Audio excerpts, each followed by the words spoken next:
Okay, so hari ni apa topik kita? Topik penting ni. Apakah topik kita minggu ini? Q&A handling objection. Ada pun orang. Okay, so hari ni akak lebih kepada nak buka Q&A, maksudnya nak minta korang yang bertanya apa rejection yang korang dapat dekat luar sana, so kita boleh sama-sama bantu. Maksudnya apa rejection yang korang dapat dekat luar sana tu, korang utarakan hari ni, so kita cuba bantu macam mana nak jawab.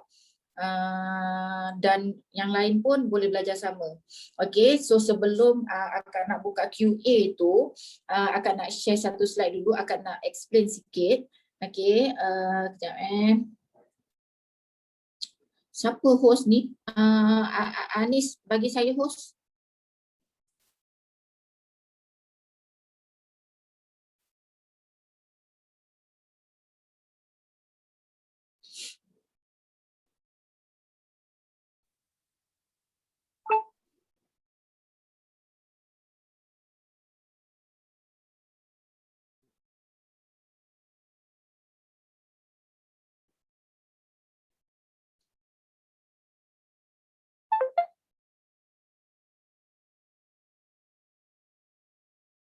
Okay, so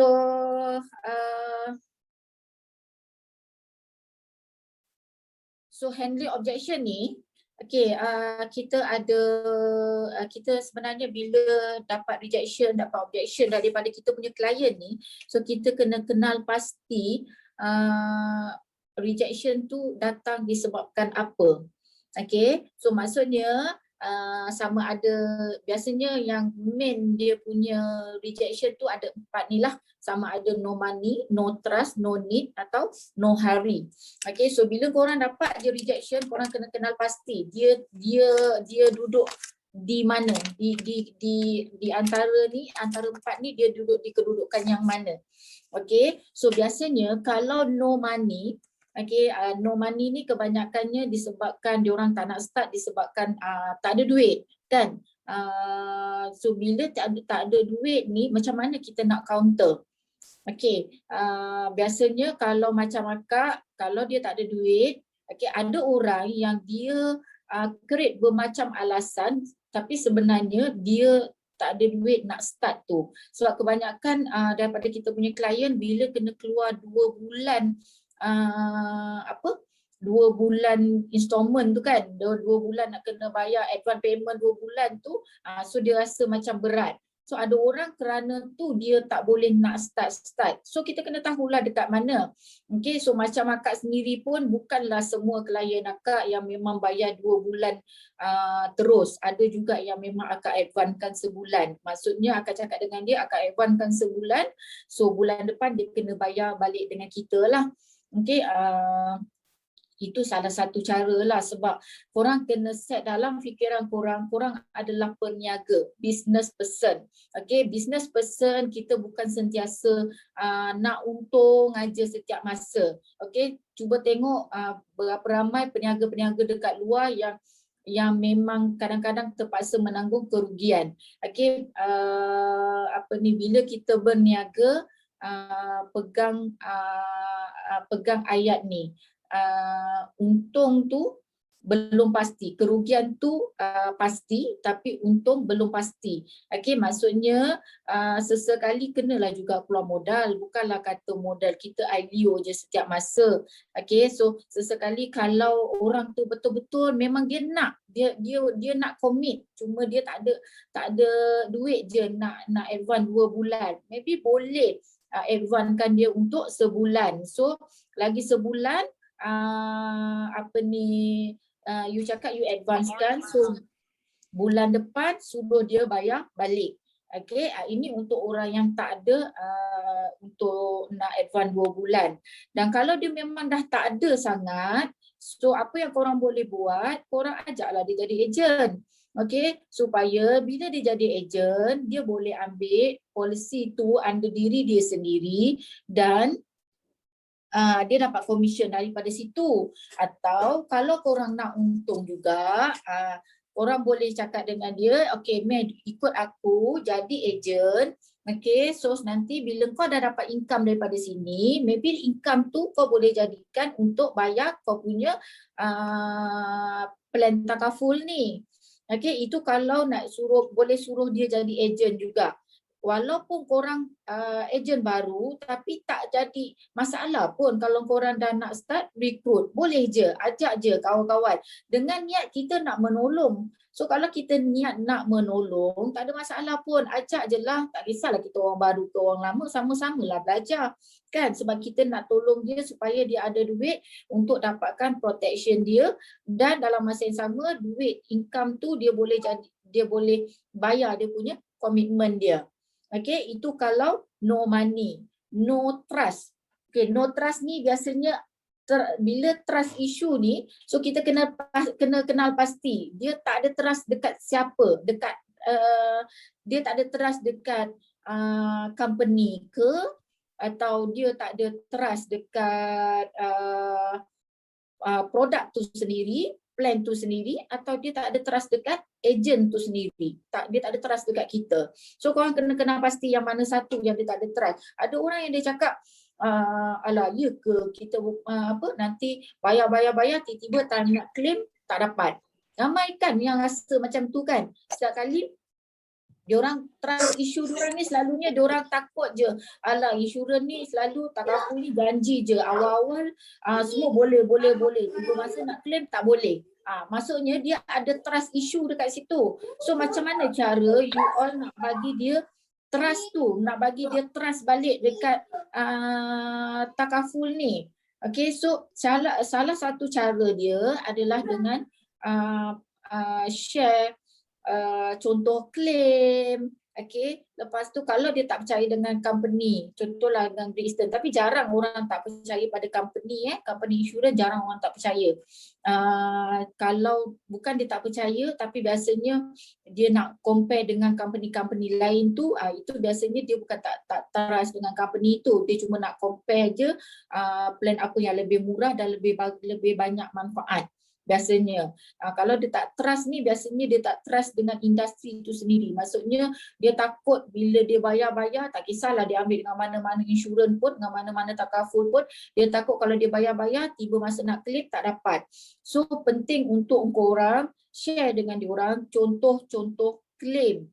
Okay, berapa banyak contoh-contoh claim yang kita ada yang boleh share, yang leader dah share dengan you all kena gunalah. Okay, sebab kadang-kadang bila dia tengok tu, oh betul lah, you all boleh tengok tak, boleh masuk dekat dalam IGP.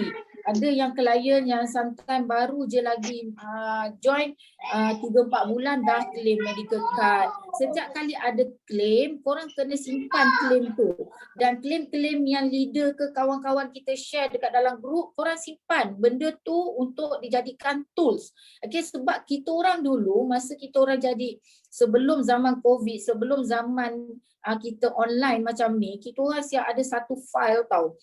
File yang kita guna memang untuk bawa jumpa dengan klien. Dekat file itulah ada pasal company, ada pasal presentation punya tools. Okay, termasuklah testimoni. Testimoni itu dari segi claim lah, dan paper cutting. Benda-benda macam ni korang kena standby dekat dalam korang punya tools. Okay, dekat dalam handphone ke, dekat dalam iPad ke, supaya bila kita, contohlah bila kita buat presentation guna Zoom, kena tunjuk benda-benda ni semua. Okay, korang kena tunjukkan kesungguhan yang korang memang nak tolong dia. Okay, nak tolong klien tu. Sebab apa? Kebanyakan agent, I tengok kenapa gagal close case, kebanyakannya memang jenis yang share quotation je. Okay, lain kalau korang dah otai cerita lain. Tulis atas tisu pun orang boleh trust.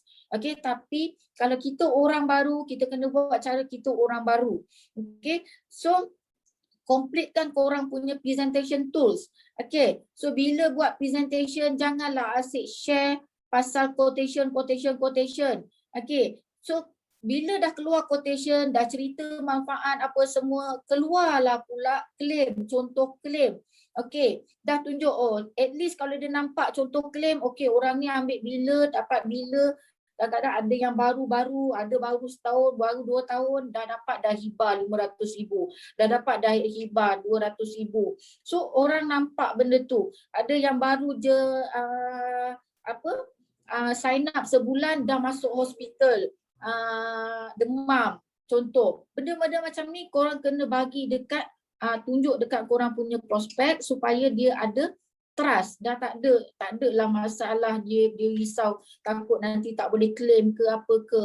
Then korang kena tunjuk juga yang paper cutting. Contohlah kalau korang propose medical card, so tunjuk kos untuk kos rawatan untuk sakit kritikal berapa. Tunjuk, ada benda-benda macam tu, cuba cari, cuba Google. Jangan tunggu kami je nak bagi. You all pun kena ada effort untuk cari something. Okay, korang Google tengok kos perubatan bukan murah.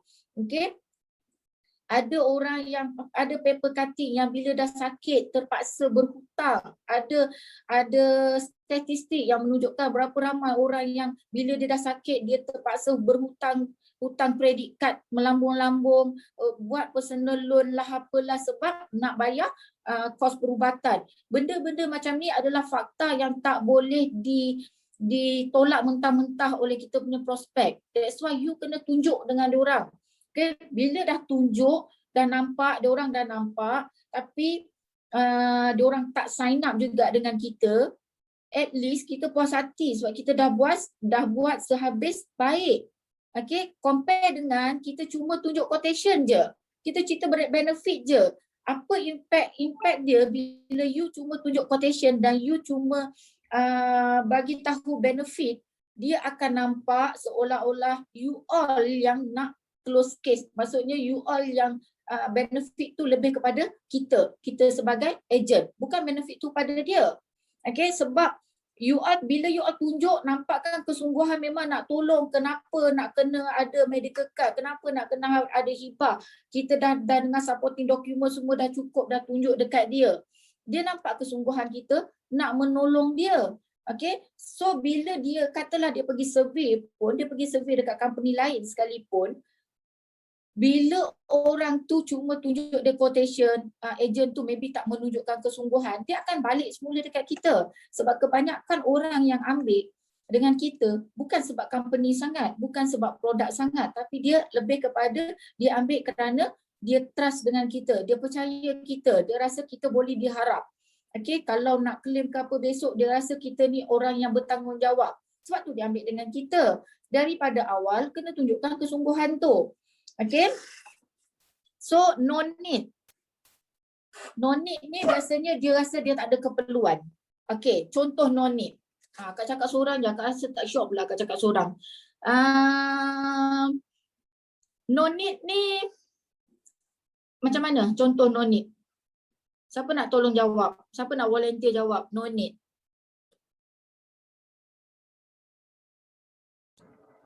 Kak, saya ada klien kata tak perlu. Okey, sebab apa dia kata tak perlu? Dia ni bujang, kerja lawyer. Dia bapak dia kaya, insurans takaful semua bapak dia pernah ambil kat dia. Bapak dia memang bayarkan walaupun dia dah dewasa. Bapak dia bayarkan dia punya medical card. Lepas tu dia datang kat saya, sebenarnya dia nak hibah tau. Lepas tu saya nak cuba bagi dia awareness sebab dia dah kata dia dah ada medical card. So dia rasa macam sebenarnya sebab initial approach dia kawan Facebook je. Tapi bila saya nak approach dia dengan hibah sebab dia kata dia dah ada medical card. So dia rasa hibah tak perlu sebab dia datang pada family yang kaya.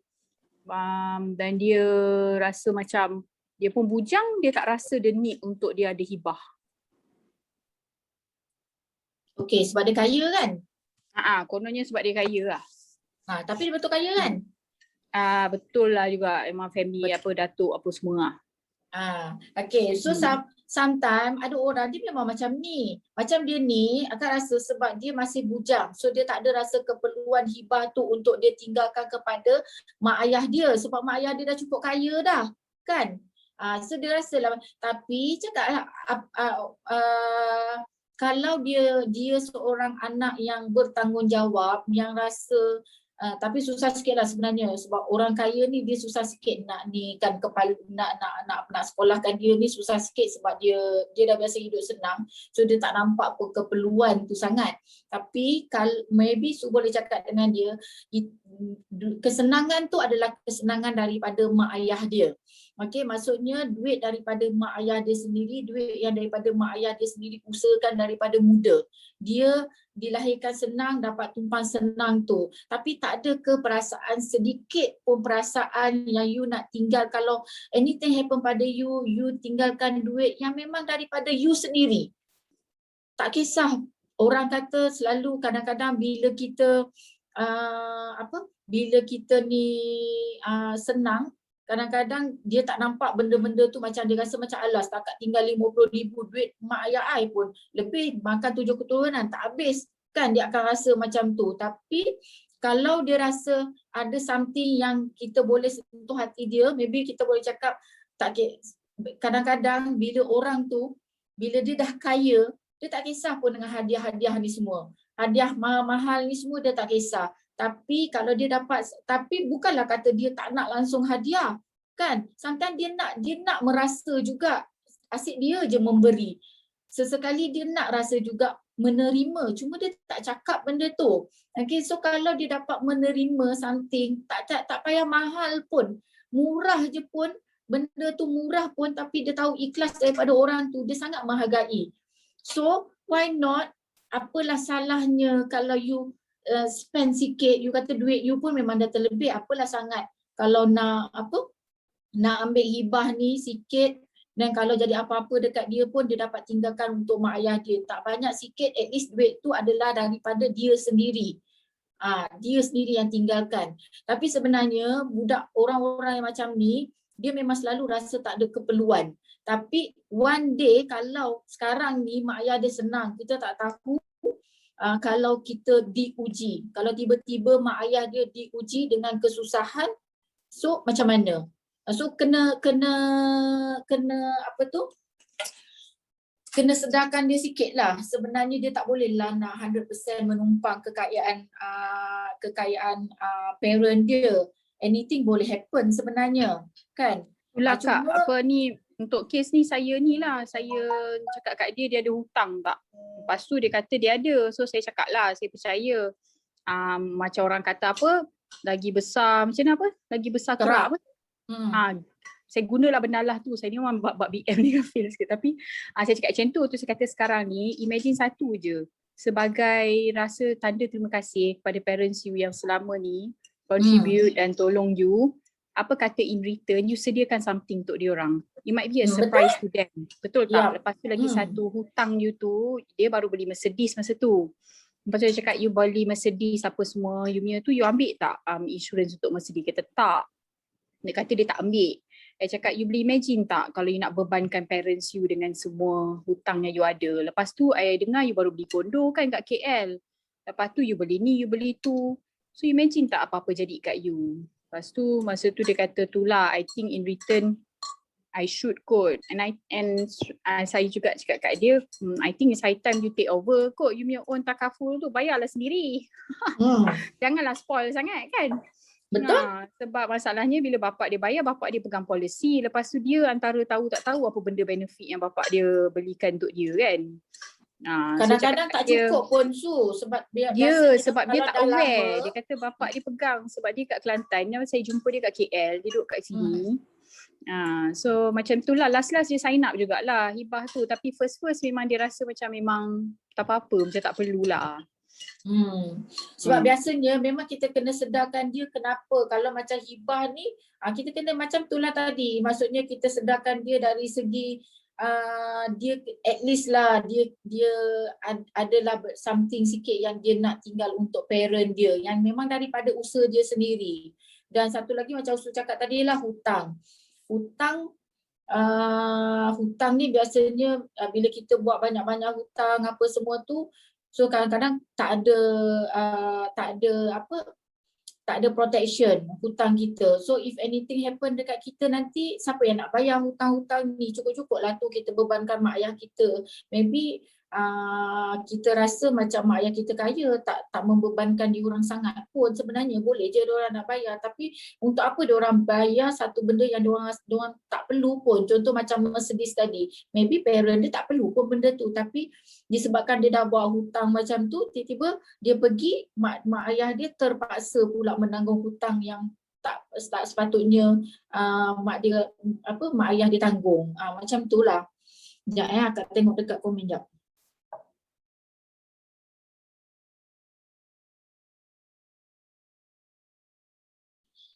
Prospek cakap tak perlu lagi medical card sebab dia cakap dia mampu sebab gaji bulan-bulan puluh-puluh ribu. Gaji bulan.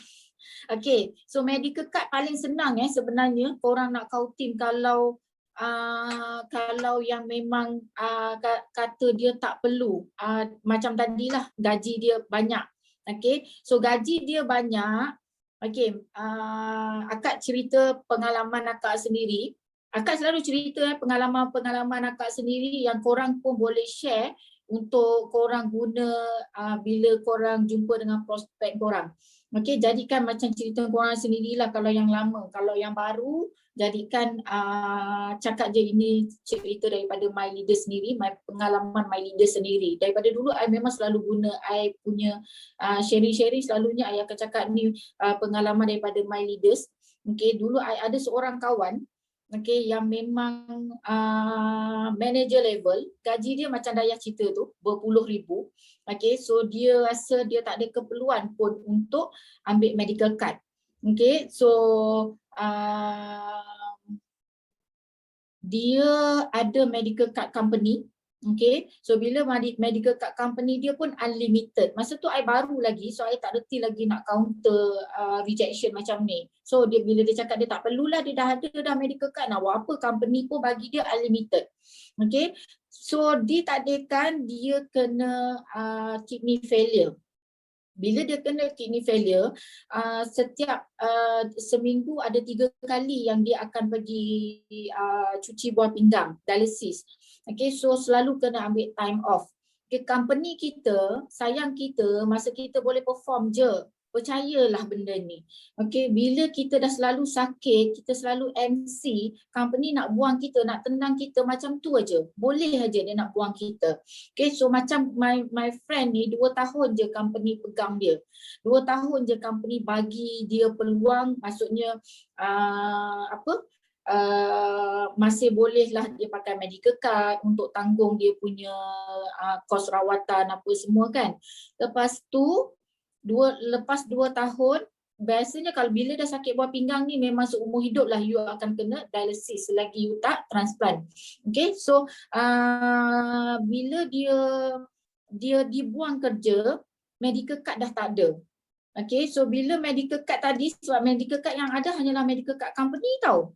So bila medical card company dah tak ada dan dia pula tak ada individual medical card, apa lagi yang dia boleh bergantung? So nak ambil insurans, nak ambil medical card masa bila dia dah sakit, memang dia tak layak dah lah sebab dah dialisis. Okay, so apa yang terjadi dekat dia, income tadi yang puluh-puluh ribu tu mana? Bila dah diberhentikan kerja dah tak ada income, medical card pun dah tak ada. Okay, so at last orang yang kata gaji berpuluh ribu tadi terpaksa apply, terpaksa minta bantuan dengan Baitulmal. So minta bantuan dengan Baitulmal pun bukanlah cepat dia boleh dapat, ramai lagi yang menunggu giliran. Okay, so itu yang berlaku dekat dia. Dan kos untuk dialisis ni bukannya sikit. So dia cari kerja pun dia bukan senang dia nak dapat kerja, walaupun dia pernah ni kerja maksudnya di manager level, tapi bila dia dah sakit dia nak cari kerja pun tak senang. Okay, so end up dia kerja yang memang kerja bawah-bawah ni lah. yang gaji dah tak banyak, tak macam sebelum ni lah berpuluh ribu apa semua tu, dapat kerja cuma kerja yang biasa-biasa aja. So dekat situ dia dah rasa kekesalan dia sebab dia tak ambil medical card masa dia senang tu, masa dia sihat. So korang boleh guna cerita ni. Okay. Boleh ke Dayah? Ada prospek dia suri rumah, dia kata tak perlu pun suami dia buatkan hibah. Kalau suami dia dah pergi pun dia kata duit tu boleh dicari, nyawa tak boleh diganti. Hai, macam-macam orang ni kan. Okey, cuba cari satu keratan paper cutting yang berkenaan benda-benda yang macam ni.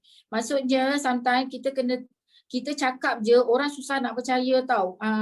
Macam kalau kita cakap je, alah setakat cakap je, semua orang pun boleh kan. Tapi cuba cari satu proof yang menunjukkan berapa ramai suri rumah yang susah bila ditinggalkan suami dengan tak ada backup apa-apa.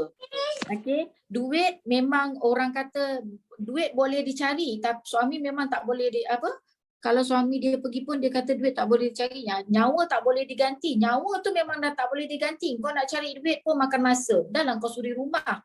Kau jangan, maksudnya kena cakap dengan dia, kau dah lah suri rumah, bila ditakdirkanlah hari ni husband kau pergi, esok kau boleh ke terus dapat kerja? Faham tak?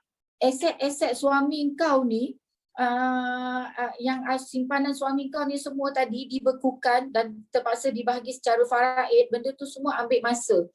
Okay, so kalau dia nak cepat, nak dapat income cepat daripada mana? Daripada hibah ni sebenarnya. Nak duit boleh dicari ganti, boleh dicari itu, nak cari dekat mana? Kalau dalam masa yang terdekat, sebulan, 2 bulan, 3 bulan.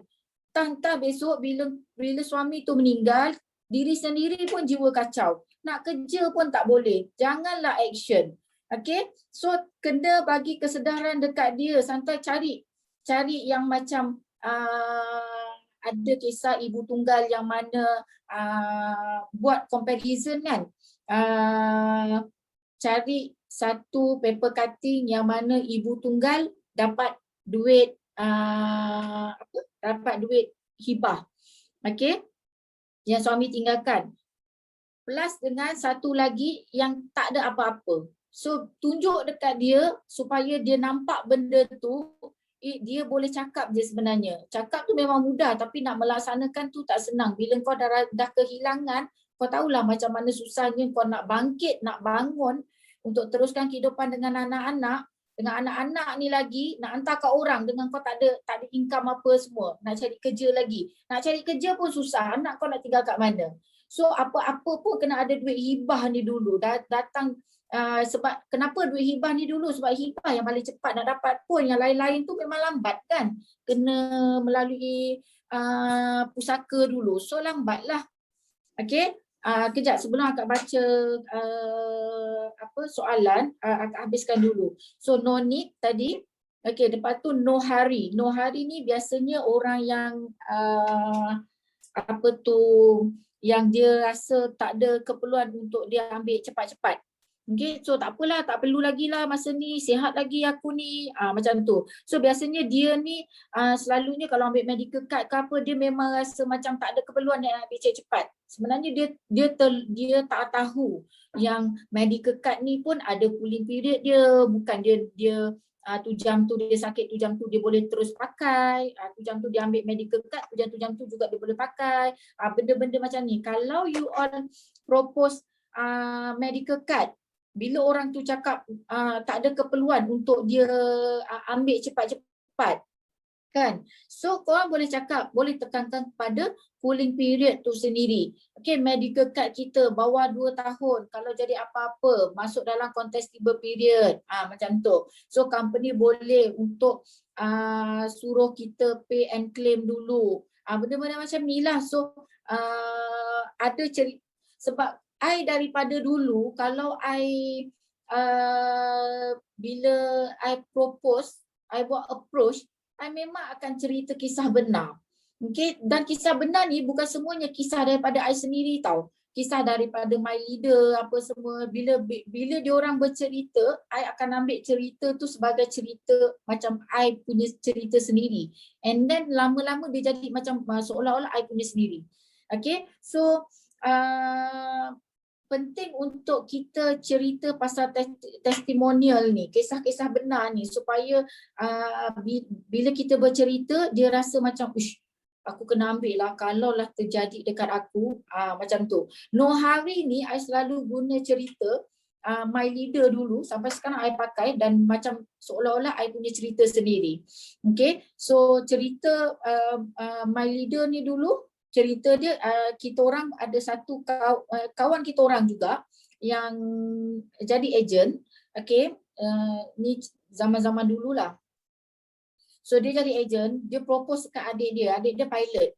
Okay, so dia propose dekat adik dia ni, tapi adik dia cakap tak apalah kak, nanti dulu lah, aku sihat lagi, apa lagi, aku nak enjoy dulu, duit gaji nak enjoy dengan kawan-kawan dulu apa semua. So nanti aku dah ready, aku cari kau, aku ambil medical card dengan kau. Tapi lepas tu masa dia decide nak ambil insurans tu, masa tu dah bulan keempat dia kerja. Selepas dia kerja bulan keempat, baru dia sign up untuk medical card. Okay, tapi tak sampai sebulan lepas dia sign up medical card tu, okay, dia sakit-sakit mulut, sakit-sakit gusi. Okay, lepas tu pergi ke seremban specialist, cek, rupanya dia kanser gusi ni, dia kes kedua dalam Malaysia tau. Kes dia ni rare. Okay, so umur dia masa tu dalam 24-25 tahun je. Memang muda je lagi. Okay, lepas tu so dia tak ada medical card individual. Yang dia ada medical card daripada MAS je. Okay, so bila dia pakai medical card tu, MAS punya tu ada dalam 30,000 je masa tu. So beberapa kali pakai je dah habis dah limit. Bila dah habis limit, so dia terpaksa menyusahkan mak ayah dia. Mak ayah dia siap jual tanah lagi untuk cover kos perubatan dia. Bayangkan, dan satu benda yang dia rasa sangat sedih sebab mak dia adalah anak harapan. Mak ayah dia bergantung pada dia, maksudnya menyimpan harapan yang besar pada dia bila dia dah kerja, dapat nak bantu family apa semua, tapi tiba-tiba bila jadi macam ni, end up dia menyusahkan mak ayah dia balik. Dan satu benda yang dia kesalkan adalah bila dia bila dia tak ambil insurans masa kakak dia propose. Sebab masa tu dah dekat 5 bulan. Maksudnya kalau dia ambil daripada awal kakak dia propose dan lebih 120 hari, kemungkinan untuk cover tu sangat tinggi. Sebab dia memang tak pernah sakit pun sebelum tu. So I akan cerita benda macam ni dekat my prospect supaya dia nampak itu adalah kisah benar. Okay, so kadang-kadang you kena guna kisah-kisah benar ni untuk sedarkan kita punya klien. Cerita tu tak kisah, tak semestinya daripada kita sendiri. Kadang-kadang kita boleh guna kisah orang lain juga. Okay, so ini antara 4 objection yang selalu kita dapat. So kita kena pasti dekat mana dulu, baru kita senang nak handle objection tu. Okay, sekejap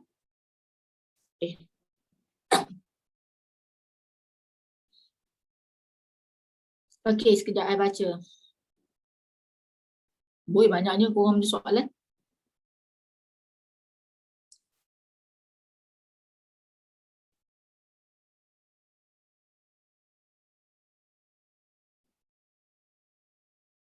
Insurans under company boleh claim 30,000 setahun. Saya rasa cukup 30,000 setahun untuk claim hospitalization. Cukup 30,000 setahun untuk hospitalization kalau kau hanyalah demam.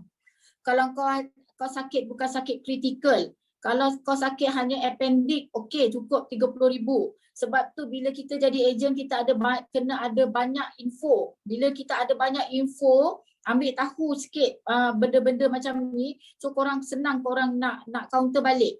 Okay, so macam klien akak kanser, kanser usus. Okay, so kanser usus dia punya bil setahun tu melebihi 100,000. Okay, itu kanser usus. Banyak lagi kanser-kanser. Kalau kanser ke sakit jantung ke apa, 30,000 memang tak cukup. Faisal, kau cakap dengan dia tak cukup. Okay, ada satu claim yang akak pernah share dekat dalam grup. Dia klien yang sama, kanser usus. 2 minggu dia dalam ward, 2 minggu dalam ward, dia punya bil 60,000. Mana kalau kau bagi tunjuk dekat dia, ini 60,000 hanya 2 minggu dalam ward, belum lagi bil-bil dia yang sebelum-sebelum ni apa semua, kau akan fikir 2 kali kalau kau nak cakap 30,000 setahun tu cukup. Tak akan cukup. Okay, insurance under company itu satu. Okay, tak cukup satu. Satu lagi, selama mana dia nak kerja dekat company tu? Adakah company tu memang confirm tak akan buang dia kerja kalau dia diuji dengan sakit kritikal? Sama, berbalik pada cerita Kak tadi, sama juga kalau dia tiba-tiba dia sakit, dibuang kerja, tak ada gaji, macam mana dia nak kos perubatan dia kalau dia dah sakit kritikal tadi, dia tak ada medical card, tak ada apa. So dia terpaksa pergi government juga. Government tahulah macam mana kalau dekat government dia punya lambatnya, kena ikut turn apa semua, dah sakit tambah parah kalau duduk dekat government kan.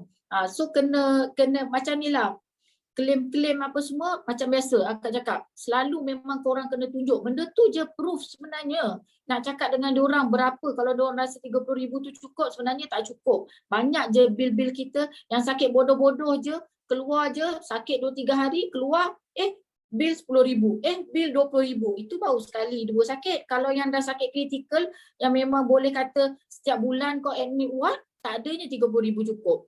Okay, so memang kena ambil juga medical card sebenarnya.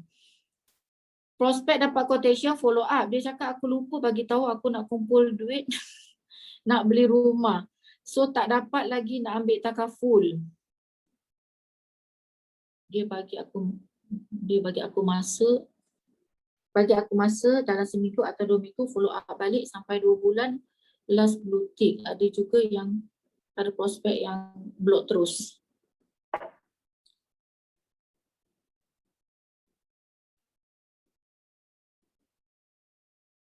Okay, so Faiz. Faiz. Faiz, yeah. Okay, macam mana cara Faiz propose dekat klien ni? Macam mana cara Faiz present? Yang waktu tu saya propose quotation kat dia. Mulanya saya jumpa dia terus. And then ceritalah plan, sebab dia tengok medical card untuk anak dia. Lepas tu saya dah proposekan bentuk table lah, plan medical card yang ada, advantage nya, and then apa-apa yang soalan test saya akan jawab lah. And then dia kata tengok dulu sebab dia ada bajet yang limited, sebab dia kata dia baru beli rumah. And then saya pun okay lah, itu decide macam mana kan, sebab ada plan dia yang lebih murah untuk dia start dulu. Kau propose apa? Medical card ke apa? Medical card. Okay. Sebab dia ambil untuk anak, nak ambil untuk anak dia. Okay. Tapi kebetulan dia time tu dia ada nak beli rumah. And then the whole, sebabnya bajet dah lari. Sebab itulah. Okay, lepas tu ada follow up dia ke? Yang blue tick ni orang yang sama ke? Yang blue tick ni orang yang sama ke? Tak. Yang lain. Yang ni yang first. Okay, macam mana cara Faiz create awareness dekat dia? Saya cakap waktu saya beritahu tu dari segi medical card tu, sebab anak dia lebih, maksudnya anak dia lebih waktu masih muda lagi. Lepas tu memang penting lah untuk kita ambil medical card untuk anak, sebab kita as a preparation, sebab kita tak ada kalau apa-apa berlaku, at least kita ada nak simpan duit yang banyak pun untuk pembelanjaan perubatan, takkan dapat segedebuk banyak kan. So saya cakap penting ada, walaupun kita memulakan dengan sikit. So itulah begitu. Tapi dia macam, dia more kepada tengok bajet, sebab yang saya propose tu pun sebab anak dia baru umur setahun, so memang tinggi lah harganya. Lepas tu dia ada experience dengan Prudential sebab dia ambil takaful dengan Prudential untuk diri dia sendiri. Harga dia meningkat 2-3 kali, dia macam price lah. Dan saya kata, tapi cakap saya juga explain memang ada certain memang kenaikan tu ada sebabkan beberapa faktor lah macam yang kita pernah discuss sebelum ni. Lepas tu dia pun tu sebab tu dia tengok dengan saya. Jadi saya propose tengok harga pun lebih kurang juga kan. Tapi saya cakap lah dari segi benefit semua saya cerita balik berdasarkan yang saya propose plan Evo berdasarkan yang diagram yang ada buat summary tu, apa yang kita dapat, apa yang additional benefit yang kita ada. Kat situ saya cerita elaborate banyak kat situ lah. Okay, so sekarang ni dia tak boleh nak commit sebab dia nak beli rumah. Ya, betul. And then bila dah beli rumah dia macam letakkan tu kat side, put aside lah. So dia kata nak fokus untuk masuk rumah, kos masuk rumah semualah. Okay. Siapa ada idea nak bantu Faiz?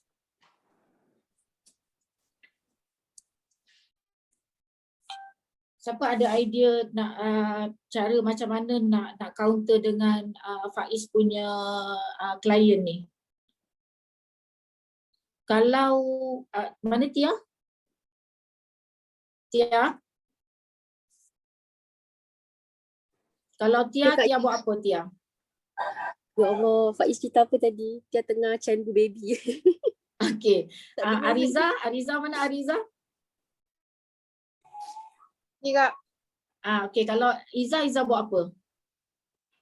Okay, sebab sekarang ni macam dia ada masalah dari segi kewangan ni.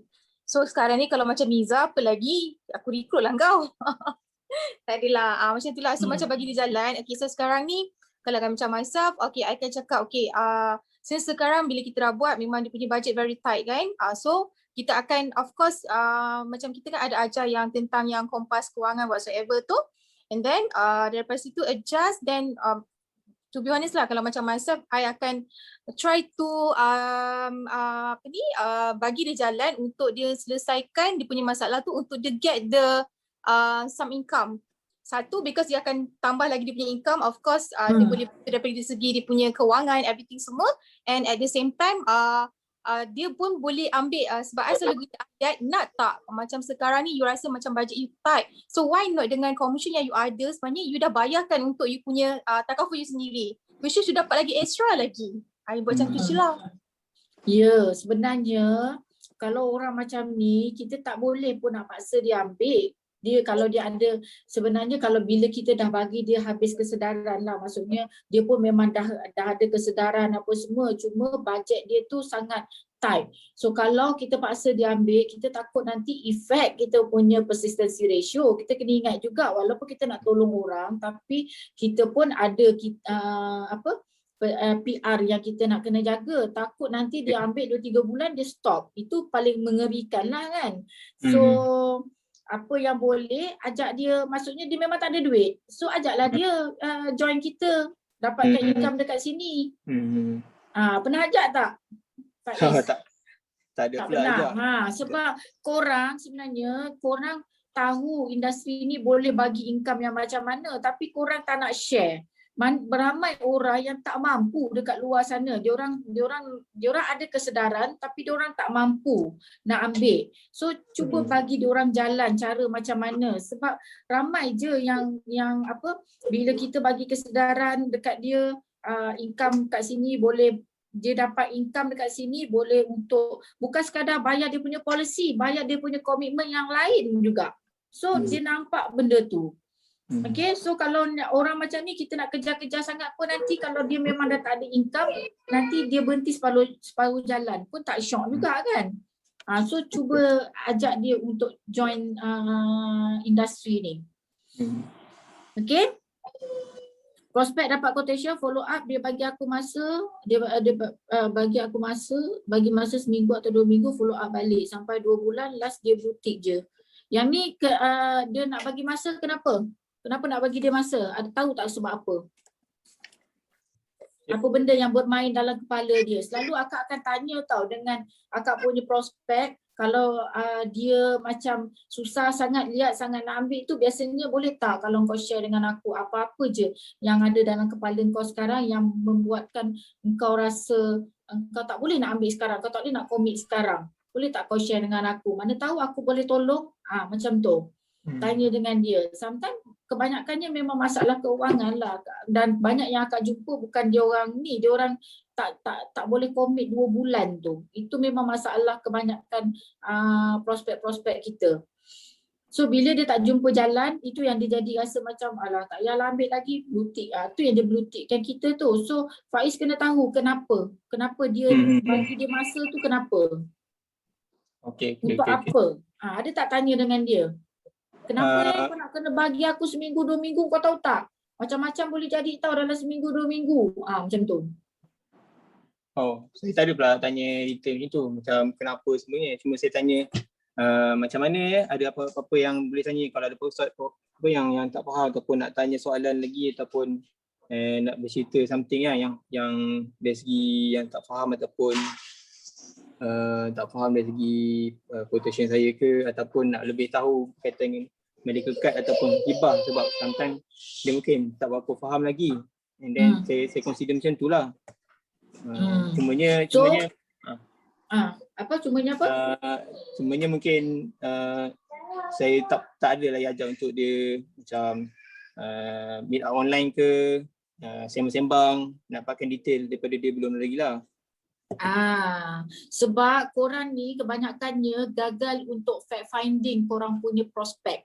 Fact finding dari segi keuangan dia, kenapa bila dia macam ni tau, setiap kali bila klien tu minta masa tangguh seminggu 2 minggu macam-macam boleh jadi tau. So seminggu 2 minggu kenapa dia perlukan. Jangan asyik tanya macam mana quotation saya bagi tu okey tak, ada tak nak revise kat mana-mana ke apa ke. Kita asyik tanya pasal quotation tapi kita tak selami hati dia, apa masalah dia yang menyebabkan dia tak boleh nak start. Korang kena tanya benda tu, boleh tak share. Kalau tak jadi keberatan boleh tak share. Bila kita korek, kita akan jumpa sebenarnya dia ni kenapa. Kadang-kadang bukan apa sebenarnya aku nak ambil, tapi aku rasa macam aku risaulah. Ada je kawan aku tu cakap ambil insurans ni tak boleh nak nanti bila claim tak dapat, bila claim susah. Sebenarnya dia ada kesedaran tapi dia takut, dia ada trust issue dekat situ. Sebenarnya dia ada kesedaran tapi dia kata sebenarnya kan aku tak cukup duit nak mulakan yang 2 bulan tu. Macam tu. Sebab tu korang kena tanya betul-betul bila kita nak tolong orang ni, tolong sehabis baik. Kenapa dia tak boleh start sekarang? Apa yang kita boleh bantu dia? Kalau tak kisah boleh tak share? InsyaAllah kalau ni saya cuba untuk bantu. Macam tu lah, tak ada lah asyik tanya balik-balik, tanya quotation. Dia dah faham dah pun quotation tu. Manfaat apa dia dapat, apa semua tu dia dah faham je. Tapi ada benda yang kadang-kadang menyekat dia untuk terus nak sign up. Okay? So Faiz balik ni tanya dengan klien tu, cuba try heart to heart dengan klien. Okay. Nak apa ni dah kena block Itu yang satu, ada satu lagi tu member waktu matrik. So yang tu memang saya rapat lah. Yang tu belum heart to heart lagi lah, kena direct contact call ataupun set meet online lah dengan dia. Cuba zoom lah dengan dia. Kadang-kadang bila kita nampak, kita bercakap, kita berborak ni lain compare dengan kita WhatsApp. Yelah, okay? Betul. Okay, so Umi ada prospek ni saya dah bagi quotation dan dia cakap harga okey dah mampu. Okay. Lepas tu follow up bila nak sign up dia marah. Dia kata kau relax je lah, tak payah chat aku. Nanti aku nak ambil, kau tunggu je aku check kau. Seram dengan jawapan dia. Macam-macam. Okay, so yang ni Umi. Ya. Okay.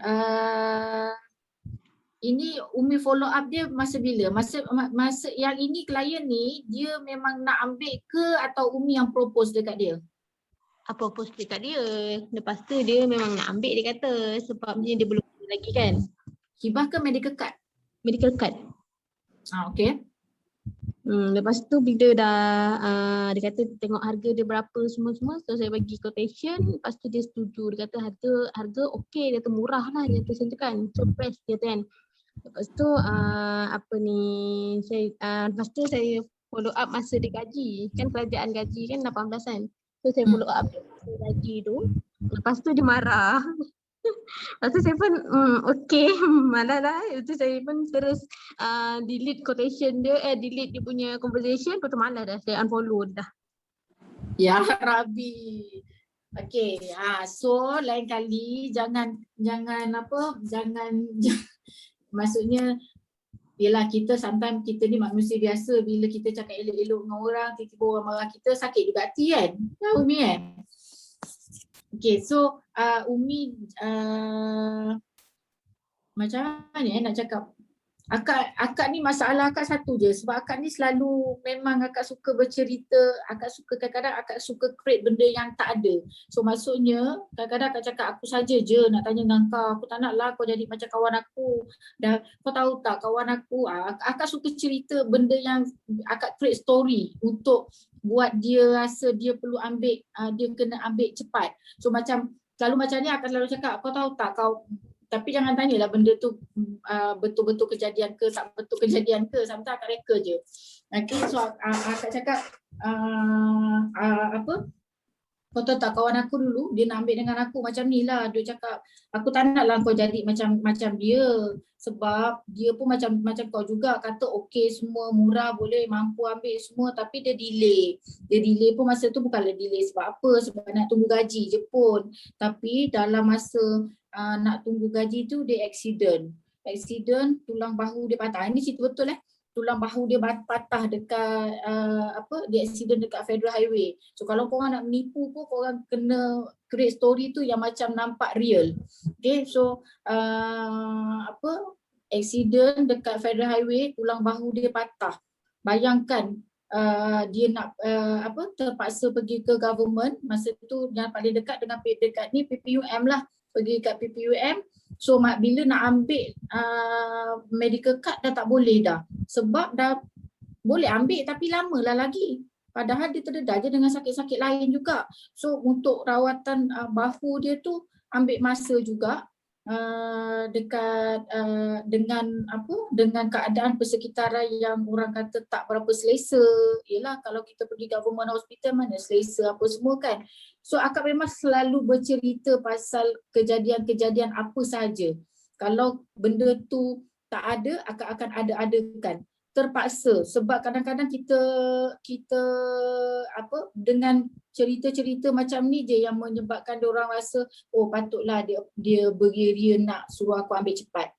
Faham tak? Macam kita nak tolong dia supaya janganlah delay-delay, nanti kau jadi macam kawan aku ni, macam tu. Kau nanti kan dah elok dah nak ambil apa semua, nak sign up dah sign dah, tinggal nak bagi duit je, tapi sebab delay last jadi macam ni, last jadi macam tu. Akak memang selalu itu style akak dalam akak approach. Kalau orang lain, Ira boleh tak bantu?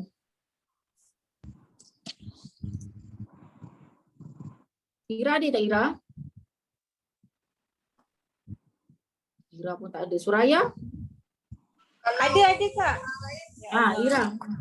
Ni tengah buat video tadi. Okey, kalau Ira pun lebih kurang macam akak sebenarnya. Tu kan nak cakap, kita create benda yang tak ada. Sometimes kita fikir macam ni je, kita create awareness. To be honest cakap, sebab orang macam ni kalau kita nak menegakkan kita punya prinsip kadang-kadang pun susah kan Kak kan?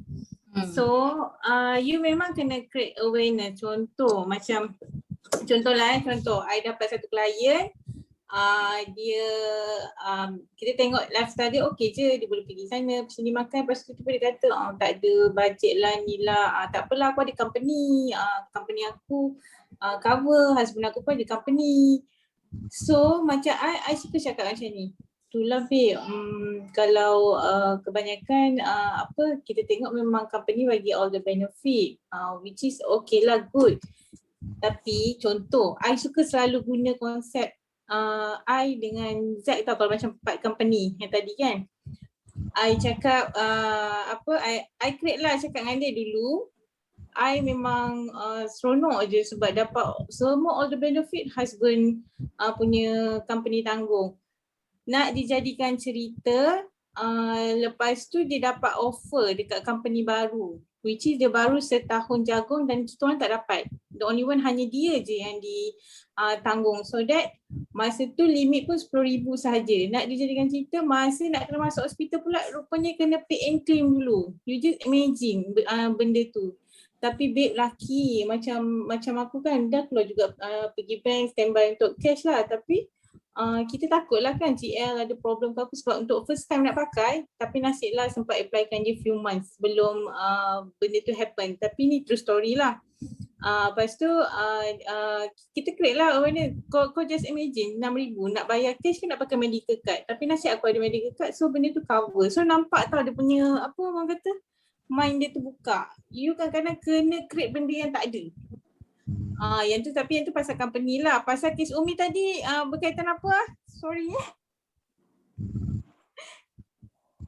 Umi, Ya. QA jap. Klien awak tadi masalah dia apa? Yang tadi kan pasal company kan. Masalah klien awak tadi apa? Dia masalah dia Yang you unfollow. Aku nak tergelak part tu.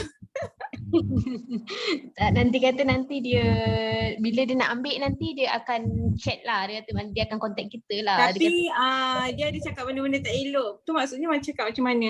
Macam marah you ke apa ke? Macam maksudnya cakap sarkastik ke apa ke? Macam mana Kak? Tak, maksudnya dia ada cakap benda yang menyakitkan hati ke apa? Tak adalah. Tak ada, tapi nampak lah macam kasar kan kalau dia punya pembahasan. Faham. Maksudnya cara dia kasar. Okay, akak ada satu pengalaman klien yang sangat rude tau. Okay, rude sangat, to be honest cakap. Kita dah tolong dia apply semua-semua, tiba-tiba je dia terminate polisi tu after 3 months. You just imagine dia dah pakai benefit tu 2 hari selepas apply, lepas tu dia accident. So total claim dia almost 7,000 semua kan, kita dah buat claim untuk dia. So nak jadikan cerita, bila dia punya dia punya apa tu, ni ex klien akak lah, dia punya girlfriend. Girlfriend dia macam cakap dengan kita, condemn kita, boleh claim ke apa semua, ni dia tak confident lah dengan plan yang dia ambil kan. Tapi macam akak, kalau orang macam ni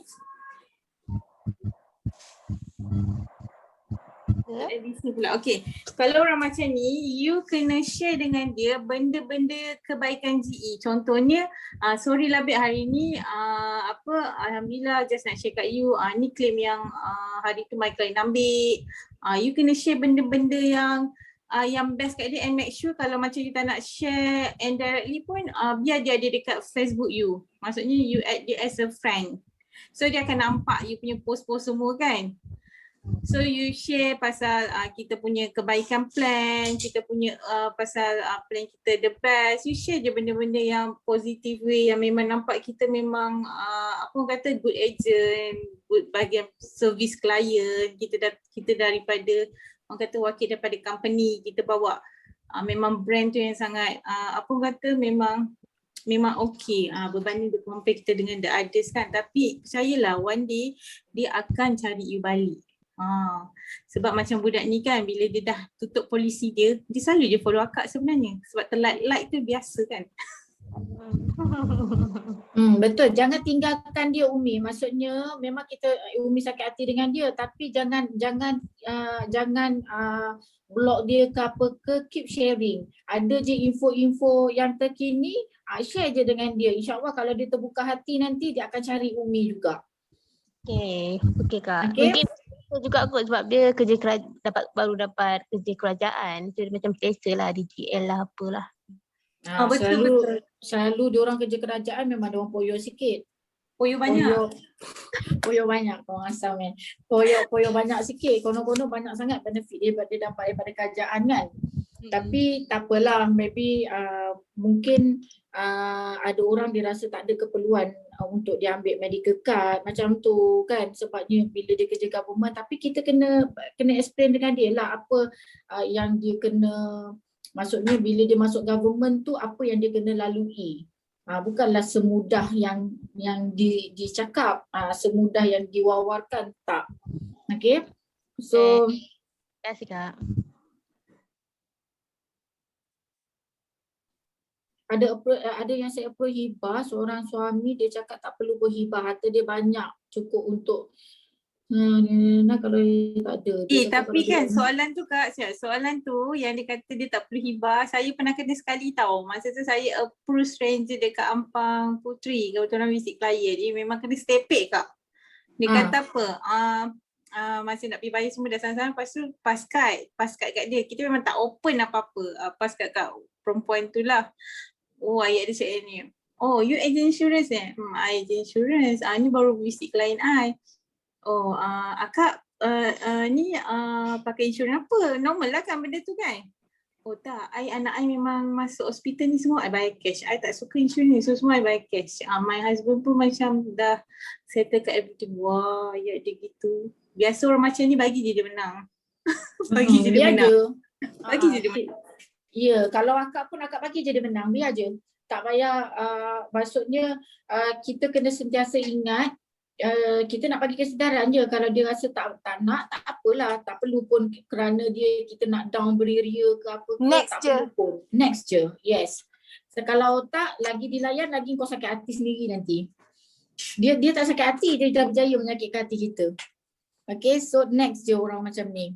Okay, so kalau dia ada duit banyak pun untuk hibah, kena bagi tahu dia macam klien Auni ni, so memanglah suami dia banyak duit. Dia ni siapa, prospek saya seorang suami. Okay, suami ni memanglah dia ada banyak duit apa semua kan, tapi dia sedar tak bila dia meninggal, segala harta benda dia semua, duit simpanan ke apa, semua tu kena freeze. Okay, so nak cairkan aset-aset dia, duit-duit yang dia dah kena freeze tu memang ambil masa. Wife dia ni tadi memang orang kata nak kena dapat duit segera, duit yang cepat untuk teruskan kelangsungan hidup. Takkan nak tunggu berbulan-bulan, kadang-kadang makan tahun. Kalau yang banyak-banyak ni lagi lama nak settlekan. Kurang pun 6 bulan ke setahun baru boleh settle. Sebelum tu nak makan apa? So kenalah bagi tahu dengan dia yang pasal tapi ada orang yang dia tahu je benda-benda macam ni, cuma dia action. Dia rasa macam tak perlu ambil. Dia rasa macam tu. So kalau akak biasanya akak explain je cara maksudnya proses untuk nak cairkan duit tu semua memakan masa yang panjang.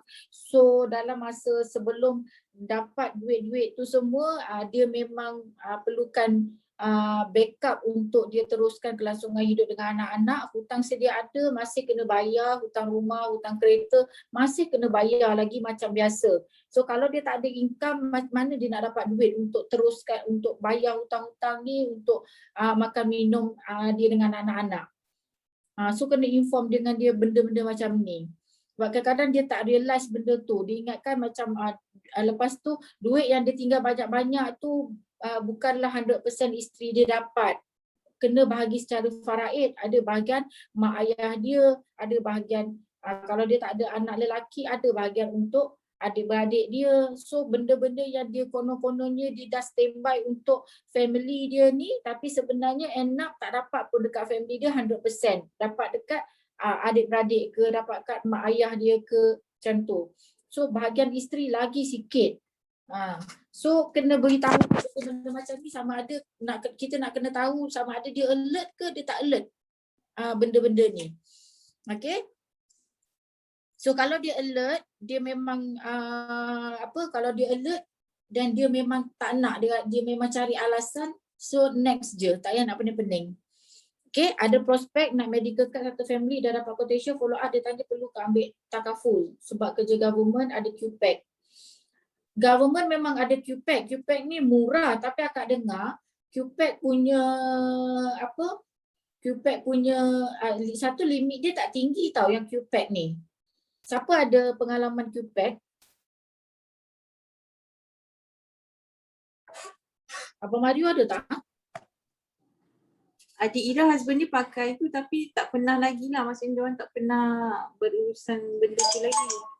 Kak baru ni ada orang tanya yang pasal macam ni lah, pasal nak ambil medical card ni juga. Lepas tu dia cakap lah yang QPAC, dia dapat tahu yang QPAC ni banyak isu. Dia kata sebab tu yang dia tak nak ambil QPAC, tapi tak tanya pula isu dia apa. Tapi tahu yang QPAC punya taklah tinggi, taklah apa, limit dia tak tinggi mana pun. Okay, so macam kerja government, bagi akak, yelah mungkin sebelum ni kita cakap government memanglah tak perlu sangat pun medical card. Sebenarnya better lah dia orang ambil hibah compare dengan medical card kan. Tapi kalau dia dah ada rasa nak ambil medical card, ambil je. Explain lah dengan dia. Macam yang Faiz explain ni betul lah, hospital government penuh. Apa-apa berlaku kena ada contohlah macam akak ada share baru ni dengan my team, akak ada share juga dekat WG sebelum ni. Ada satu family tu dia kena denggi. So satu family kena denggi, dapat duduk dekat dapat ada medical card, dapatlah semua duduk dalam satu bilik. Bilik dia yang dia ni duduk bilik sebelah-sebelah sebab dia nak selesa sikit. So bilik berdua, 2 bedded. Tapi kalau bayangkan dia dengan anak-anak dia, wife dia tak kena, husband kena, anak 3 orang kena. So duduk bilik berdua sebelah-sebelah. Bayangkan kalau government, macam mana kalau semua anak beranak macam ni kena denggi. So yang anak tadi dekat ward pediatrik, yang bapa tadi dekat ward medical. So lain-lain ward. Macam mana nak tengok anak tu tadi? Faham tak? So bukannya duduk dekat government, kalau kena satu family sakit, semua orang boleh duduk dalam satu ward yang sama, tak boleh. Ward masing-masing, ward lelaki, ward perempuan, ward budak-budak, ward budak-budak. So bila kita ada medical card diuji dengan macam ni, satu family sakit, at least boleh sama-sama duduk dalam satu bilik. Ira pun pernah kena, family dia, anak beranak dia kena influenza. Semua duduk dalam satu bilik. So at least lebih selesa dan orang yang tak sakit pun boleh datang untuk menjaga yang jaga sekalian room semua. Bukanlah kata kalau macam tadi kalau anak ward pits, takut juga tak boleh nak duduk dekat-dekat ke apa ke. Nak tengok tu bukanlah senang kalau semua orang sakit, yang tak sakit tu seorang. Takkan nak berlari sini, berlari sana nak tengok, nak ni. So, Kak itu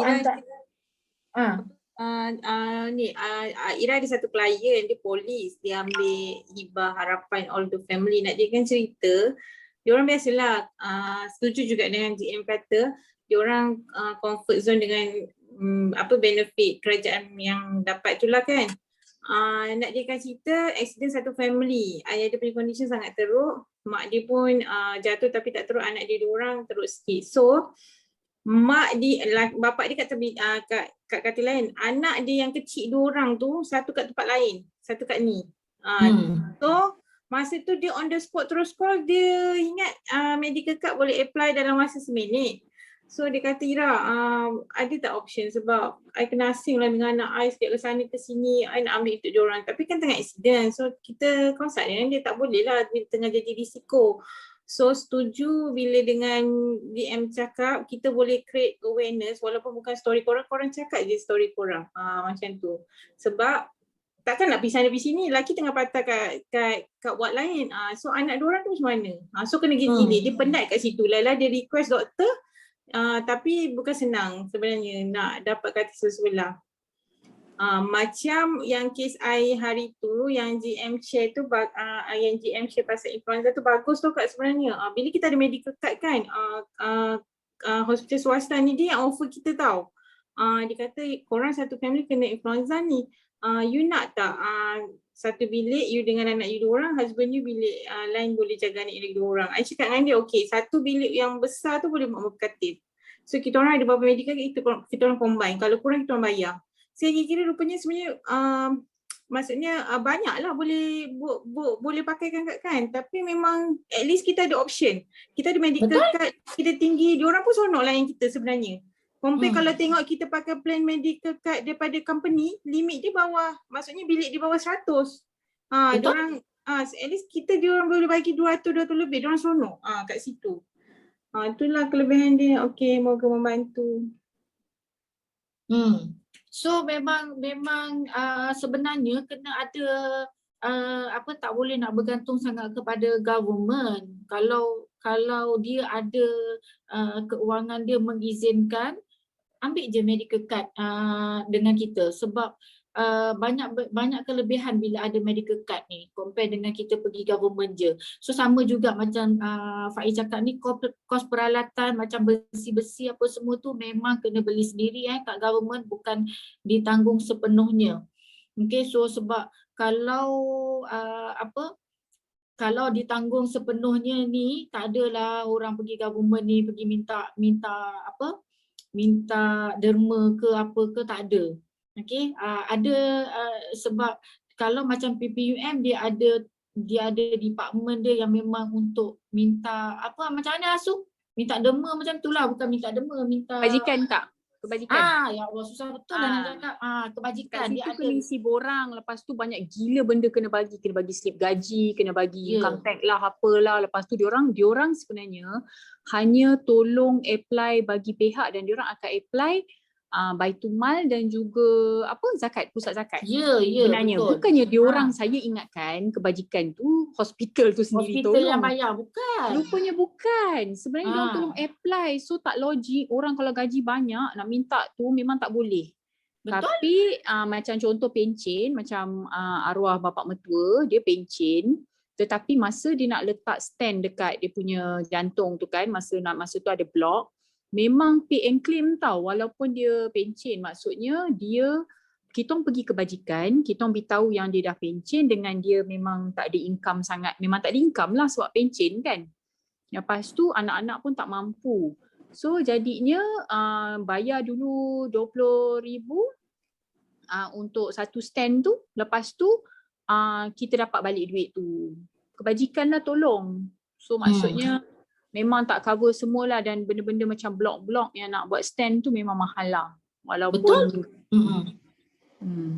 Walaupun dekat government, tapi banyak benda yang diorang kena keluar duit sendiri juga. Tak adalah kata 100%. Kalau sakit biasa-biasa, okey, tak ada masalah pun sakit biasa-biasa ni.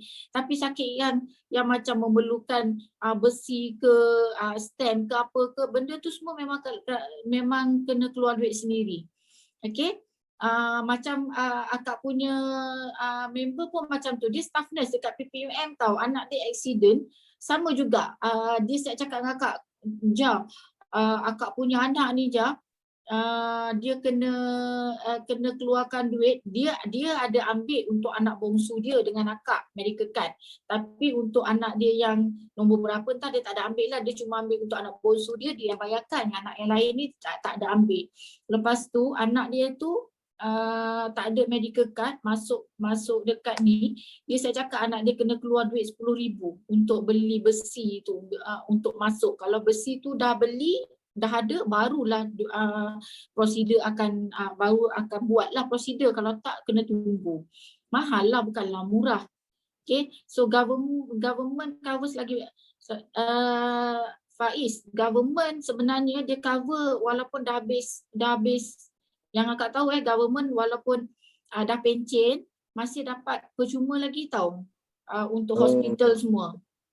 Dia bukan cover masa dalam perkhidmatan je, tak. Biasanya yang tu kerja private medical card cover masa dalam perkhidmatan je. Luar dah pencen dah tak cover, tapi government cover lagi. Tapi Kak, kalau macam saya dulu saya ambil EPF kan, tak silap saya, siapa yang ambil option EPF, diorang tak dapat. Yang pencen saja, pencen. Maksudnya kena select, kena ambil pencen lah. Akak dulu PPM pencen kan? Akak macam akak pencen. So macam EPF. arwah abah akak pun pencen. So bila dia meninggal, mak akak masih dapat lagi, walaupun mak akak dah ni pun masih dapat lagi. Sampai sekarang masih boleh pakai kerajaan punya benefit tu.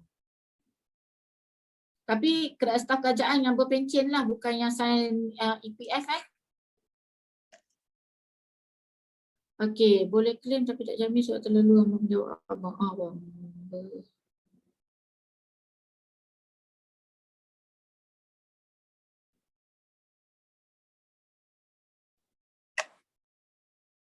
Okey, settle Faiz punya ni.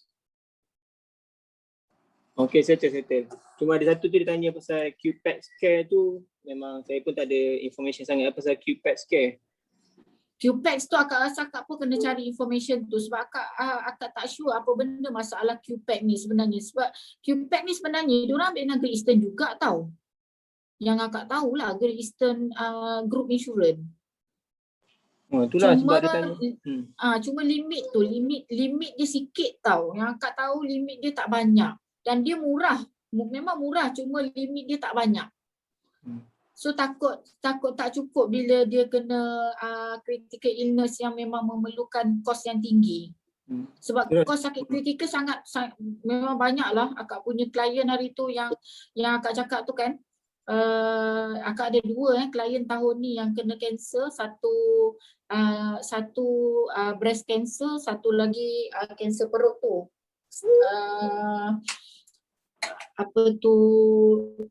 Dua-dua tu pun limit yang breast cancer cuma stage 1 last year hampir 90,000 dia punya limit. Nak cukup limit dah. Tapi nasib baik masuk tahun baru. Itu pun dia sakit pun start daripada tengah tahun.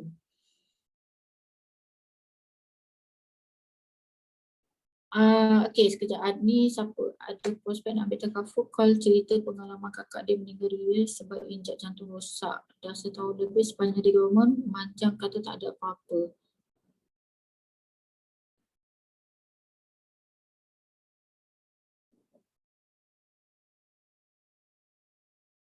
Betul. So macam Umi cakap ni, satu lagi government ni biasalah kalau kita ni sakit-sakit kita pergi government bukan nak check beria pun. Selalunya okey demam, tak ada check yang orang kata betul-betul spesifik macam tu tau. Kalau sakit perut pun okey, kadang-kadang check-checknya okey balik bagi ubat. Macam tu. So bila apa tu tak ada medical card memang terpaksa tunggu je lah berulang kali. Kadang-kadang pergi hospital yang sama masih cakap ni. Tak payah cakap ingat tak cerita yang akak share dekat Shine tu. Akak punya member tu yang dia sakit, dia kena lung cancer. Dia kerja government, yang detect dia adalah Assunta. Sebab apa? Masa pergi staff health, bila kita staff dekat PPUM ni, kita ada satu department, satu klinik yang memang untuk staff saja. Staff sakit pergi kat situ. So bila pergi kat staff health, demam biasa, tak ada apa. Beberapa kali macam tu sampai dia frust, dia pergi ke Assunta yang trace kata dia ada liver cancer. So macam sama macam Umi punya ni. Tak ada apa pergi government, Manjang kata tak ada apa-apa. Bila kita ada duit, kita mampu untuk dapatkan treatment yang lebih bagus, dapatkan servis yang lebih bagus. So dekat situ diorang akan buat betul-betul ikut apa yang dia akan masukkan kita dekat dekat ni lah tempat yang betul-betul yang khas. Contoh sakit perut, stomach, sakit tangan. So dekat situ bila cek betul-betul baru kita tahu sebenarnya apa sakit kita. Tapi kalau tak ada medical card, mampu ke nak keluar duit banyak-banyak. Sebab tu penting benda-benda macam ni korang share dengan korang punya prospek. Macam ni nak tukar injap kat government 60,000. 60,000 tu banyak kot, tapi government tak cover. Ingatkan semua benda kerajaan cover kan. Sebenarnya apa yang kita dengar tu sebenarnya tak sama. Lebih baik kita ambil tahu. Sebenarnya bukan semua benda kerajaan bagi. Kerajaan pun tak ada duit nak cover semua benda. Okay, antara alasan prospek bertangguh sebab dia ada komitmen lain, contoh rumah dan kereta. Selalu klien akan tanya kalau aku sihat rugi je aku bayar bulan-bulan. Dan tak mahu ambil hibah sebab dia fikir rumahnya pun ada MRTT. Okey, antara alasan prospek sebab apa? Sebab ada komitmen lain, contoh rumah dengan kereta. Yang ini cuba tekankan bahagian yang untuk debt cancellation punya. Fadli, macam mana contoh macam ada rumah, ada kereta apa semua. Tapi diorang ni sebenarnya bukan diorang tak ada duit, diorang ada duit tapi diorang tak betul-betul tahu kepentingan tu, kepentingan adanya takaful ni. Contohlah macam duit untuk bayar rumah, bayar kereta semua ada je lebih. Kalau kalau allocate sikit untuk settle hutang rumah, hutang kereta, kalau sakit boleh je sebenarnya. Tapi bila kita tak betul-betul cerita dengan diorang kenapa diorang kena ada, itu yang diorang rasa macam tak ada keperluan dekat situ. Kita tak betul-betul create awareness kat situ. Contohlah macam klien prospek Fadli ni, sebab ada komitmen rumah, ada komitmen kereta, kalau dia memang betul-betul tak ada duit, jalan dia adalah suruh dia buat takaful ni, join kita. Tapi kalau dia ada duit, sebenarnya Fazli kena betul-betul tekankan kat dia, okey, kalaulah dia sakit, besok dibuang kerja, siapa yang nak bayar rumah, siapa yang nak bayar kereta dia ni?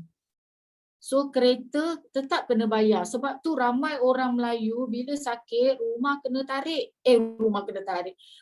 lelong, kereta kena tarik. Sebab tak mampu nak bayar rumah, tak mampu nak bayar kereta. Kita tak sama macam China. China kalau dia ada apa-apa komitmen sekalipun, dia akan ambil satu insurans yang akan cover komitmen dia tu. Kalau dia sakit, dia dapat duit untuk dia bayar komitmen dia tadi tu, untuk dia bayar hutang dia tadi tu. So kita kena bagi kesedaran dekat kita punya prospek, kenapa dia kena ambil satu satu plan untuk lindung kita punya hutang. Kenapa dia kena ambil satu plan untuk lindung dia punya gaji? Kenapa? Kenapa adanya plan perlindungan pendapatan? Sebab benda-benda macam ni bila dibuang kerja, apa backup plan yang kita ada? Apa backup duit yang ada untuk kita teruskan kehidupan kita bila kita tak ada gaji? Benda-benda macam ni kena beritahu dengan klien. Balik semula kepada cara kita present back to presentation kita lah. Okay. Ada yang tak nak ambil hibah sebab dia fikir rumahnya pun ada MRTT. So MRTT hanya cover mati saja. Kalau cerita dengan dia MRTT versus MLTT. Apa yang MRTT cover? Apa yang MLTT cover? Apa yang MRTT tak cover? Macam Kak cakap tadi, kenapa ramai orang Melayu bila dia sakit, rumah dia kena lelong? Sebab dia ambil MRTT je. MRTT ni tak cover pun untuk sakit kritikal. Kalau kau sakit kritikal yang terbaring aja, tak mati-mati, kau kena still bayar komitmen kau ni. Kena bayar lagi rumah ni. Sedangkan kau dah tak ada kerja, kau dah tak ada gaji. Kan? So bila orang tu ambil MLTT, cover untuk sakit kritikal. Kita masukkan rider untuk sakit kritikal. So bila dia kena sakit kritikal, MLTT ni dia boleh claim dapat duit daripada sini. Duit ni lah untuk dia settlekan hutang rumah dia tadi. So bila dia sakit, rumah dia dah habis bayar, orang kata lega lah sikit, peace of mind lah sikit, hutang dah settle.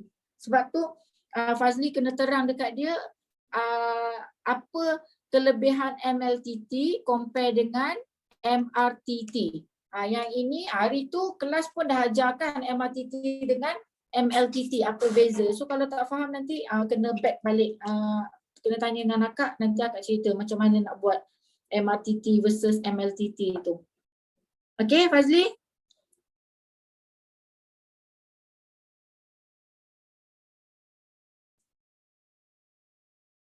Dia existing client minta quotation adik-adik dia medical card mak ayah dia untuk hibah follow up dengan klien.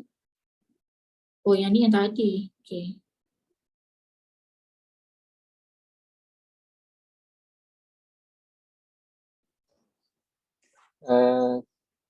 Tanya je. Ya. Yang soalan saya ni. Cuma yang ini, yang existing client ni dia ada minta quotation untuk adik-adik dia 2 orang. Itu mak ayah dia untuk hibah, sebab mak ayah tak sikit dengan satu lagi suami dia untuk hibah. So sebelum ni memang dia dah aware dan dia ada medical card dengan orang anak dia sendiri dengan suami dia. So bila tu dia tanya untuk medical untuk adik-adik dia dengan hibah untuk mak ayah dia. Bila kita proposekan quotation semua kat semua, tiba-tiba dia senyap. Senyap, call tak angkat, and then call pun dia tak angkat, lepas tu WhatsApp pun tak berbalas. Untuk kita follow up pun tak adalah hari-hari kan. So dia berkala jugalah. Cuma kita tak tahu apa dia punya apa masalah atau sebenarnya. Cuma tak dapatlah apa-apa update feedback daripada dia. So kita pun dah tak tahu nak buat macam mana untuk dia punya medical card siapa yang nak bayar sebenarnya? Medical card dia yang ada dia tu dia propose sebab dia nak bagi tahu untuk adik-adik dia ambil sendiri. So adik-adik dia bayar untuk medical adik-adik dia sendiri sebab adik-adik dia bagi tahu nak ambil sama macam dia. Tapi masa tu Faiz tak minta nombor adik-adik dia. Tak ada pula lah, melalui dia je bagi quotation tu.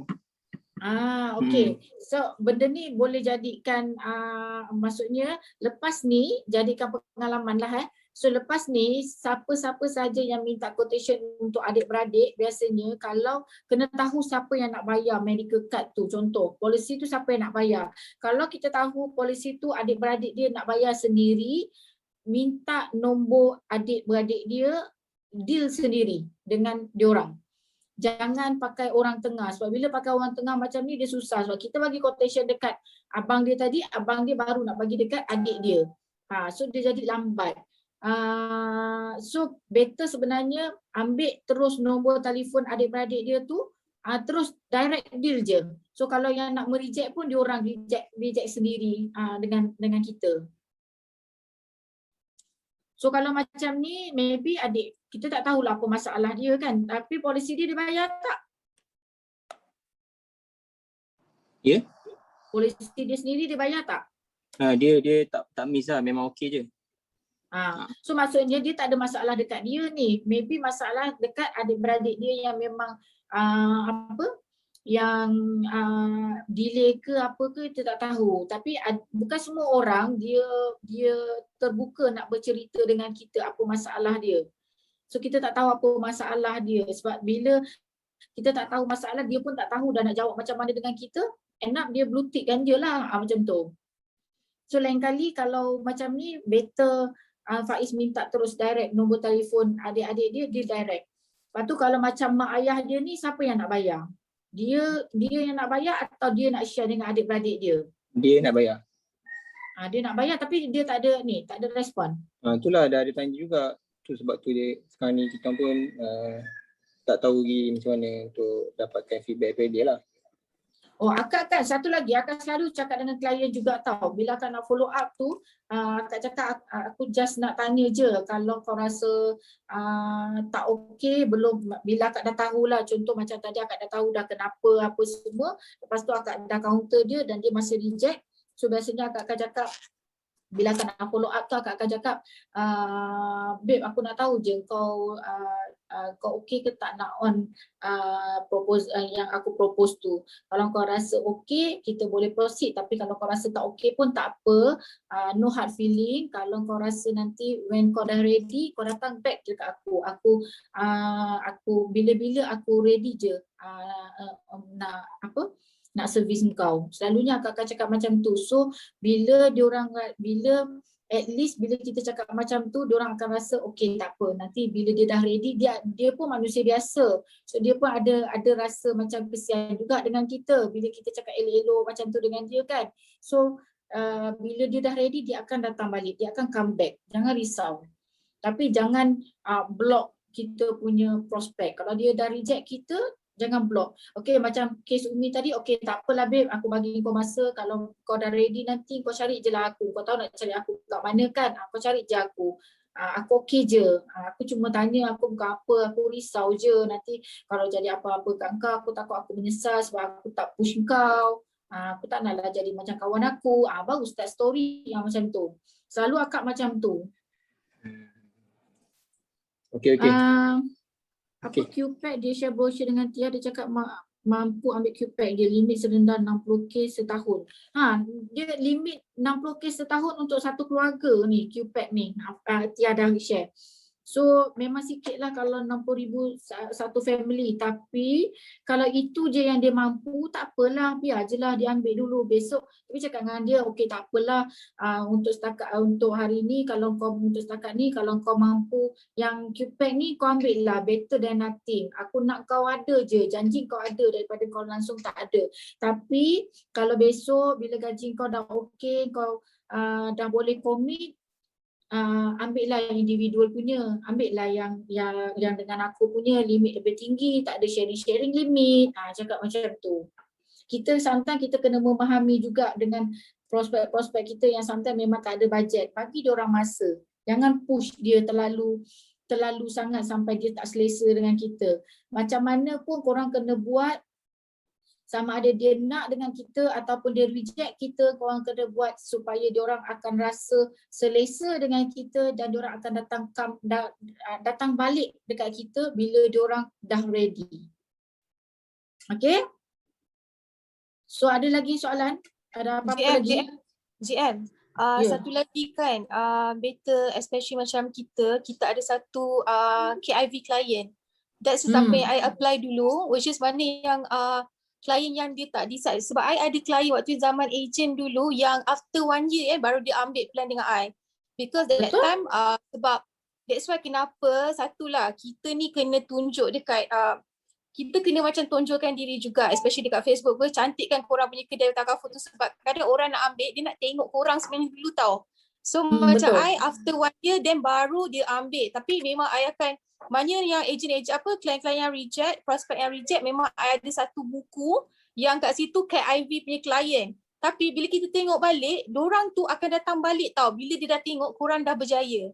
Which is orang kata tak adalah berjaya sangat. Misalnya kalau macam dulu macam anything lah, apa-apa yang related yang macam top 5 ke whatsoever, you all ni je, nanti dorang rasa macam dia ni baru tiba-tiba dah naik ni kan. So korang try buat macam tu. And please kena ada KIV client which is macam prospect. Korang jangan terus macam okay dia tak nak, korang reject. Letak je. Benda tu bukan orang macam setahun tau, after 1 year tau. So macam baru dia ambil. Okay, buat KIV punya list. Betul, sometimes diorang ni lagi pula macam korang baru-baru, diorang nak tengok korang punya sejauh mana korang boleh pergi. Korang kena faham industri ni adalah orang selalu agent ni selalu keluar masuk. Hari ni jadi agent 2 tahun, 3 tahun hilang.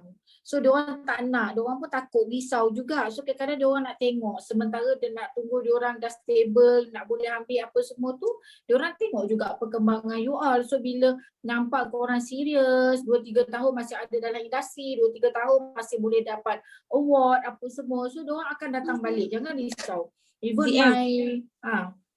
setuju.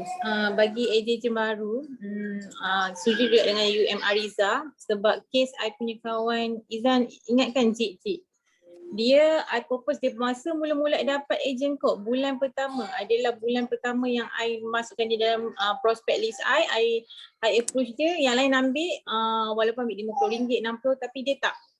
Dia nampak macam nak tapi tak. So I follow up dia every month sampai 6 months. I give up. Tapi I tak block dia ke apa, biar je I keep share je dekat dalam Facebook sebab dia ada dekat dalam tu. And selepas almost 2 years, saya bukan setahun lebih, nak dekat 2 tahun, dia serah diri ambil. Dia kata, Ira, I punya bajet banyak ni, apa yang medical card ada. So I tanya dia satu soalan je. Jid, kenapa dulu I propose you beria, I jumpa you 2-3 kali, but you tak ada kata nak tak nak tapi tergantung. Lepas tu jawapan dia satu je, I bukan apa sebab you kawan I, kadang-kadang takut you tak lama dalam industri ni. So siapa nak jaga polisi I. So sekarang I okay je, I on je apa yang you propose. Salah satu contoh lah macam tu. So korang jangan give up. Jangan give up, jangan ni. Lagi-lagi orang yang memang dekat dengan kita, memang macam tu pun. Dia nak tunggu dulu, dah tengok sejauh mana kita boleh pergi. Akak punya kawan baik akak 6 tahun. 6 tahun dia ambil masa untuk ambil dengan akak, untuk trust dengan akak. Tapi sekali dia ambil bukan sikit-sikit. Bila dia dah ready tu, dia memang ambil banyak. Maksudnya berbaloi penantian 6 tahun tu. Baru ni klien tak jadi ambil dengan saya medical card saya sebab dia compare dengan Honda Insurance limit lagi tinggi. Kan. So sometimes dia compare dengan company. Okay, kita tak ada hak juga bila dia compare dengan company lain, bila dia rasa macam kita juga bila kadang-kadang kita compare dengan company lain. Bila kita compare kita rasa selesa dengan agent tu, lepas tu dia punya medical card pun bagus, limit dia okey apa semua. So kita tak ada hak pun, kita pun akan buat benda yang sama. Apa-apa pun manusia dia akan pilih yang terbaik untuk dia. Anggap dia tak ada rezeki untuk kita. Salahnya tu insurans Kak, bukan takaful. Okay, Saya so bengang sangat tu. tapi dia tahu tak? Saya dah cakap kat dia sebab dia ni existing client. Siapa ingat klien kita kat UiTM tu? Yang kita pergi sama ramai tu, yang kita pergi dengan Iza punya geng. UiTM yang sign up tu. Ya, yang sign up dengan saya tu apa ni hibah kan? Dia orang ambil wawasan kan laki bini. So kiranya dia dah existing client dah dengan kita kan? So okay je, tapi dia nak ambil medical card pula sebab dia punya previous company yang dia ambil tu dia orang naikkan harga, so dia tak puas hati. Rasa saya kata dengan saya pun present lah dengan Zoom lah segala bagai. Dah cerita dah, dia kata okay ni sis, I think I'm gonna take with you lah sis, but then sis I akan compare dengan company lain. It's okay, go ahead lah, kita pun cakap macam tu lah kan. Lepas tu dia dapat Hong Leong Insurance. Saya kata kat dia, insurance ke takaful? Confirmkan balik. Dia kata memang insurance. Saya kata, Puan, if you don't mind, can I please share with you the difference between insurance and takaful? Because as a Muslim, I believe. Lepas tu dia kata, I've already asked the agent. The agent said the fund is all Syariah compliant. Kata, yes, Puan. Don't get me wrong. Syariah compliant, memang fund memang Syariah compliant. But you need to understand the difference in the papasan and actually the main difference is the akad. Sebab tu kalau perasan masa tu saya banyak post pasal difference between takaful dengan tu, tapi dia refuse nak follow saya kat Facebook. So saya tak ada cara lain dan dia tak pernah tengok saya punya WhatsApp story. Sebab sebenarnya saya dah cakap kat dia, Puan, if you don't mind can I share? Dia kata, it's okay Sraya, I think I understand you and I also have made my choice. So I refuse to, I'll just keep it at that lah, okay? So thank you very much. Nampak sangat dia tak nak dengar dah. So saya cuba share awareness tu kat tempat lain, tapi dia tak pernah tengok dan dia memang tak terima lah bila kita nak minta add friend tu, dia tak terima kat situ. So yang tu memang saya tengok quotation, saya kata if you don't mind, can you please share the quotation kan? From the other company, memang annual limit 1 million, lifetime unlimited. So ada tak share dengan dia dekat WhatsApp? Maksudnya different antara insurans dengan takaful. Silap saya kat situ lah. Saya tanya dia dulu. Dia kata if you don't mind I would like to share the difference. Dia kata no, Puan, I refuse. I think I know the difference and I've already chosen insurance. So dia berkeras juga sebab dia kata agent tu beritahu dia punya fund memang syariah compliant. Prudential yang insurance pun ada. Memang syariah compliant. Dia orang bagi benda tu kepada ni tapi dia tak faham ke konsep, dia tak ada akad. So you tak mau tolong-menolong. Dia pakai jual beli. So kita nak cuba explain part tu dekat dia tapi dia tak nak dengar dah. So saya kata tak apa, lepas tu dia nak sedapkan hati, dia nak naikkan yang wawasan dia tu. Dia nak naikkan jadi daripada 500,000 seorang satu coverage, nak naikkan 600,000. It's okay, I'll still take with you, don't worry, I will increase. So can you please check how much does it cost? So saja je buatlah pakai ILP calculator tu untuk naikkan. Tak apalah nak buat macam mana. Tapi kalau akak Akak bagi je ni ceramah ustaz sikit, hantar dekat dia.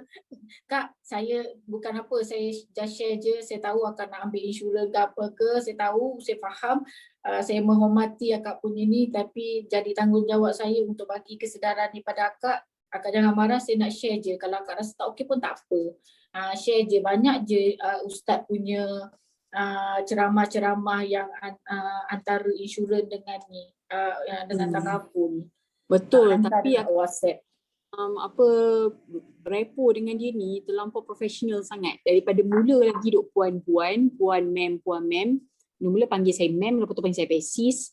Lepas tu sangat-sangat profesional tau dari segi bahasa. Lepas tu memang bila jumpa face to face husband dia pun dia orang cakap memang kita orang cakap 100% English, tapi macam sangat-sangat formal tau. Dia tak ada that kesempoyan langsung. Kalau ada kesempoyan tu, at least saya boleh macam, tak apalah sis, I share je yang ni kat you kan. Ini dia terlampau. Macam rasa macam tight sangatlah situation tu. Rasa macam tak apalah, janji dia duk bayar demi wawasan pun dah lah tu. Tak apalah, janji dia bayar dia punya wawasan tu. Jangan kan, besok dia takut dia hangin aku, yang tu dia tutup. Itulah betul. Okey lah, so kita dah pukul 4.40 dah ni pun dah lama dah. Okey, so kalau korang ada apa-apa lagi yang ni, korang boleh tanya dekat grup je. Okey? So kita sudahi kita punya kelas dengan surah Wal-As.